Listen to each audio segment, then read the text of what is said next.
Kenny Golladay.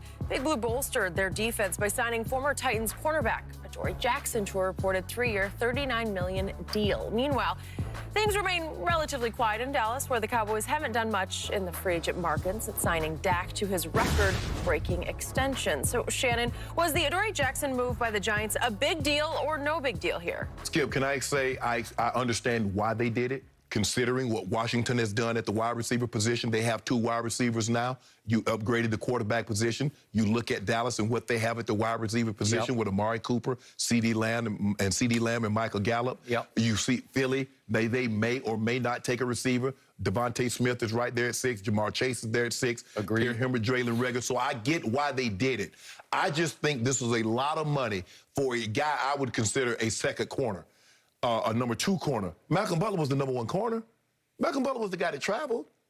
And for a guy to get this kind of money, Skip, with no Pro Bowls, no All-Pros, for me, when I watch him play, I just never got the sense like, oh, he that guy. I don't see Jair Alexander. I don't see Marcus Lattimore. I don't see Jalen Ramsey. I don't see that in him. And I think coming out, everybody thought he was going to be that next big deal at the cornerback position. Skip, they released their entire secondary. Well, 3/4 of it. They killed, and I don't know why. They killed Bird, I think that's the name. They kept one guy. I just don't get. So I get why they did it. That's a lot of money. You get why the Giants did it. Why the Giants did it. But, Skip, I don't see him as a difference maker. I never saw him as that in Tennessee.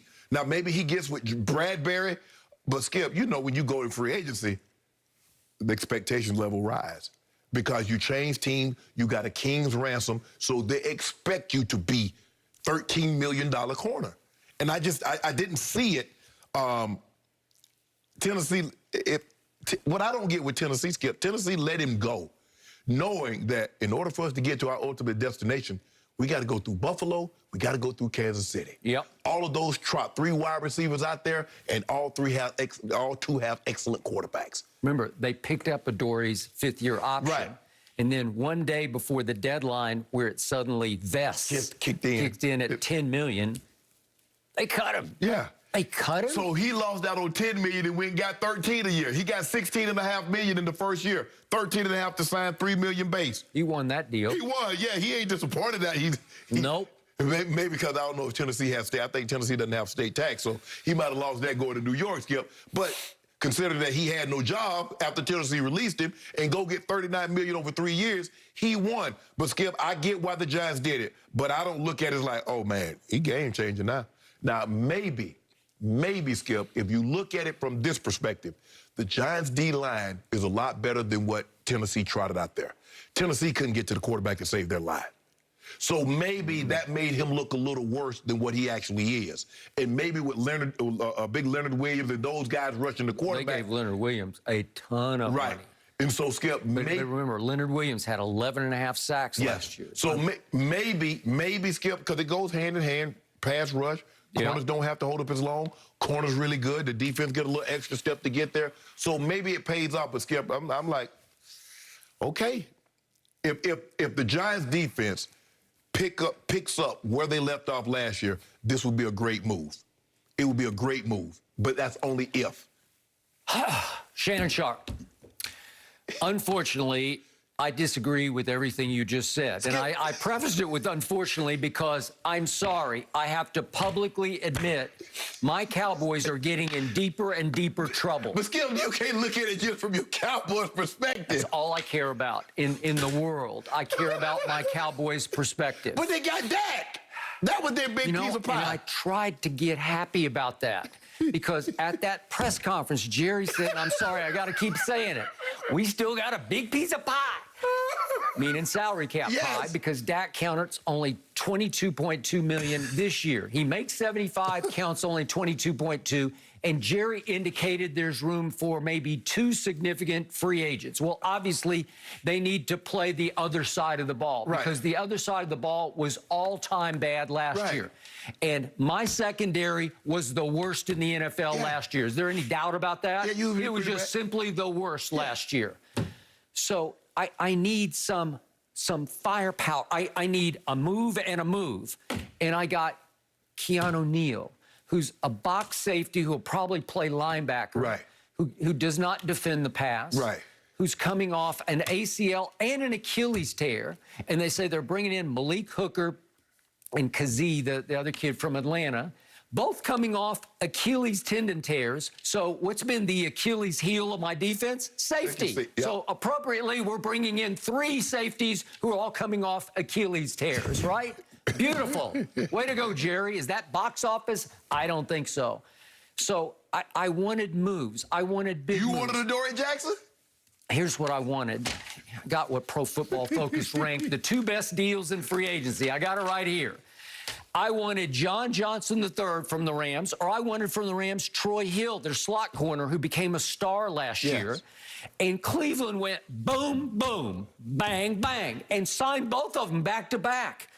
And Cleveland already had a pretty good secondary to start with because they got two pretty good outside corners. Greedy Williams, pretty good. Brad Delpit tore his Achilles, so we see he tore his Achilles. But Skip, when I asked you about John Johnson. I thought John Johnson, you brought it up the first day, and I said, he'll cost $15 million. Okay. He cost $10 million. They got him for $10 million a year.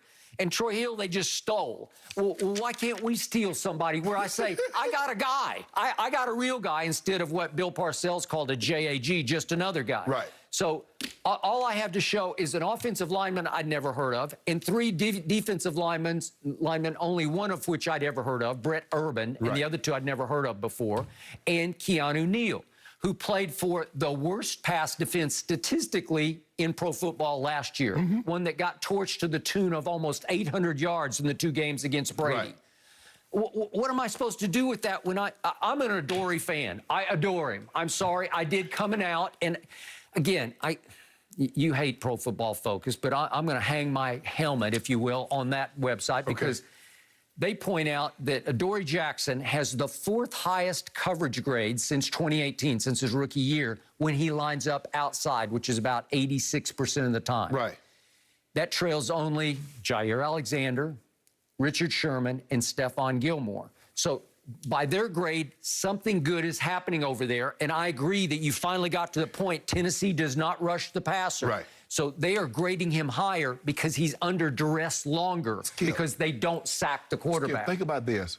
The team that sees Adoree Jackson practice every day, play every Sunday. I don't get it. Don't grade him like they did. They cut Malcolm Butler, too, who's still on the market. I'll take him right now. Richard Sherman's still on the market, by the way. They cut Vaccaro, the safety, who I always had some respect for. I thought he was a decent safety. Yeah, what are they doing? I don't know. I just know what we're not doing. I know what they did. They just, that's not passive-aggressive. That's just flat-out aggressive. They just said, we're not good enough. Let's start over. Right. I don't know why. But the Giants benefited from that because James Bradbury made the Pro Bowl last year. So, okay, if Adoree Jackson is the 2nd corner, I'll give you that. Right.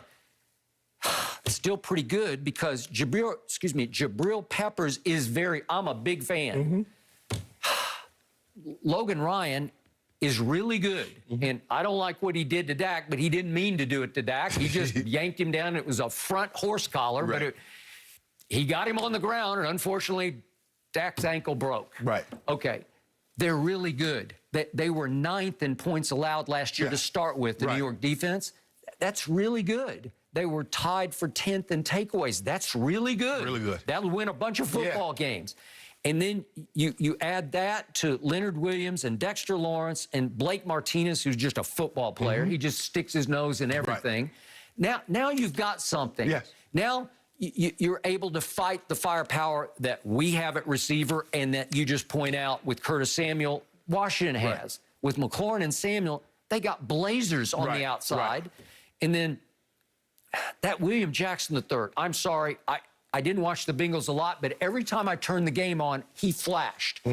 He just plays, he's a ball hawk corner that they went out and they got him. And they added him to a secondary and got rid of Ronald Darby, who you don't like, who's now with your Broncos. Okay? So did they get better? Well, yeah, they got, Washington got